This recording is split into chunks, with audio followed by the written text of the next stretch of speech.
Singapore বৈঠক থেকে পুরানা পল্টন, যেভাবে বাস্তবায়িত হয় হাদি হত্যাকাণ্ড। ইনকিলাব মঞ্চের মুখপাত্র শরীফ ওসমান বিন হাদি হত্যাকাণ্ডের পরিকল্পনা করা হয় দেশের বাইরে সিঙ্গাপুরে। সংশ্লিষ্ট সূত্র জানায় 5 দিনব্যাপী একাধিক গোপন বৈঠকে হত্যার পূর্ণাঙ্গ ছক তৈরি করা হয়। বৈঠকে উপস্থিত ছিলেন নিষিদ্ধ আওয়ামী লীগের সাবেক মন্ত্রী জাহাঙ্গীর কবির নানক, সাবেক সংসদ সদস্য ইলিয়াস মোল্লা, ঢাকা উত্তর যুবলীগের সাংগঠনিক সম্পাদক ও সাবেক কাউন্সিলর তাজুল ইসলাম চৌধুরী বাপ্পি এবং শুটার ফয়সাল করিম মাসুদ। পরিকল্পনায় দেশি বিদেশি কয়েকটি গ্রুপ যুক্ত ছিল।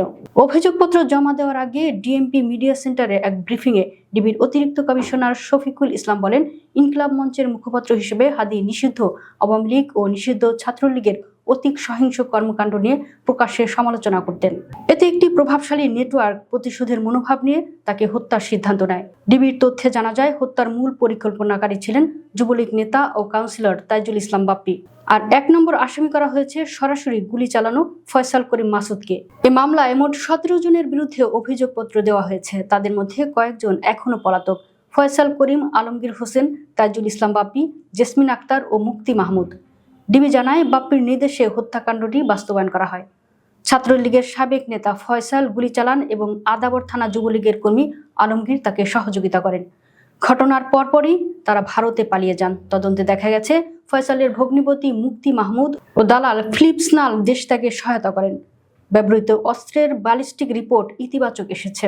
হত্যার আগে থেকেই হাদির গতিবিধি নজরদারিতে ছিল। ঢাকা 8 আসনে স্বতন্ত্র প্রার্থী হওয়ার ঘোষণা ও ধারাবাহিক গণসংযোগ তাকে আরও ঝুঁকিতে ফেলে। এ পর্যন্ত 11 জনকে গ্রেফতার করা হয়েছে। নতুন তথ্য এলে সম্পূরক অভিযোগপত্র দেওয়া হবে বলে জানিয়েছে ডিবি।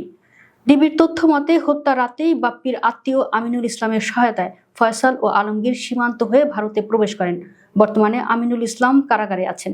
অন্যদিকে পলাতক ফয়সাল ভিডিও বার্তায় দাবি করেছেন তাকে ফাঁসানো হচ্ছে। তবে ডিবি বলছে, ভিডিওগুলো আসল এবং ফয়সাল বর্তমানে ভারতে রয়েছেন।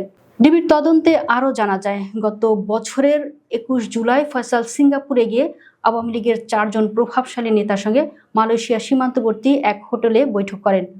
5 দিনব্যাপী বৈঠকের হত্যার রূপরেখা, অর্থ লেনদেন ও দায়িত্ব বন্টন নির্ধারিত হয়। দেশে ফিরে ফয়সালের সন্তানের নামে 55 লাখ টাকার একটি স্থায়ী আমানতের তথ্য পাওয়া গেছে, যা হত্যার পারিশ্রমিক হিসেবে ধারণা করা হচ্ছে।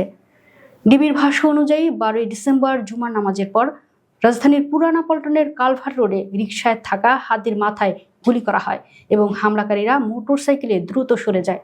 গুরুতর আহত অবস্থায় তাকে সিঙ্গাপুরে নেওয়া হলে 18 ডিসেম্বর তিনি মারা যান। এ ঘটনায় 14 ডিসেম্বর পল্টন থানায় মামলা করা হয়। ঢাকা মেট্রোপলিটন পুলিশের প্রসিকিউশন বিভাগের উপ পুলিশ কমিশনার মিয়া মোহাম্মদ আশিস বিন হাসান জানান, তদন্ত শেষ হয়েছে এবং দ্রুতই অভিযোগপত্র আদালতে জমা পড়বে।